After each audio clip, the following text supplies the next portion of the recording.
Baki Goxha ka mbërritur sot në Shqipëri pas deportimit nga autoritetet izraelite pas një udhëtimi të lidhur me pjesëmarrjen e tij në flotiljen humanitare Sumud, e cila kishte si qëllim dërgimin e ndihmave drejt rripit të Gazës. Pas mbërritjes në aeroportin e Rinasit, ai është pritur nga familjarët dhe fëmijët e tij, ndërsa më pas është shoqëruar për rreth 2 orë në komisariatin e aeroportit, ku është marrë në pyetje nga autoritetet shqiptare për rrethanat e udhëtimit dhe kthimit të tij. Në deklaratën e dhënë pas mbërritjes, Goxha i shpjegon se është me origjinë nga Vlora dhe se prej disa vitesh është angazhuar si aktivist në mbështetje të çështjes palestineze.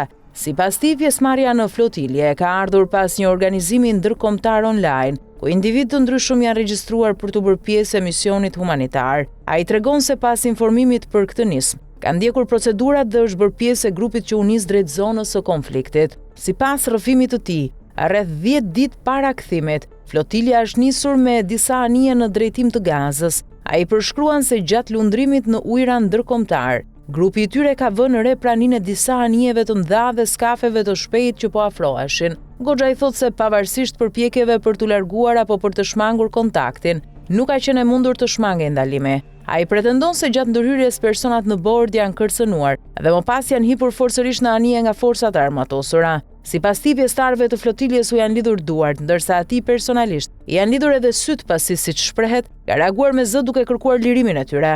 Më pas, sipas deklarimit të tij, ata janë transferuar në një anije më të madhe të improvisuar me kontener, ku kanë qëndruar për rreth 2 ditë e 2 netë në kushte të vështira, me ushqim minimal dhe vetëm ujë për të pirë.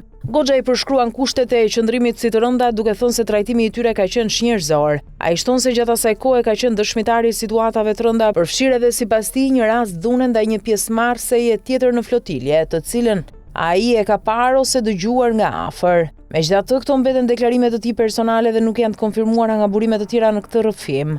Pas përfundimit të ndalimit, ai dhe pjesëtarët e tjerë të flotiljes janë deportuar dhe janë kthyer në vendet e tyre përkatëse. Në Shqipëri, kthimi i tij ka tërhequr vëmendje për shkak të natyrës së misionit ku ai mori pjesë dhe deklaratave të forta që ka bërë për atë që ka përjetuar gjatë ndalimit. Në thelb, historia e tij lidhet me përplasjen mes aktivistëve ndërkombëtar që tentojnë të dërgojnë ndihmë në Gaza dhe autoriteteve që kontrollojnë dhe ndalojnë këto misione, një situatë që vazhdon të jetë pjesë e tensioneve më të gjera në rajon.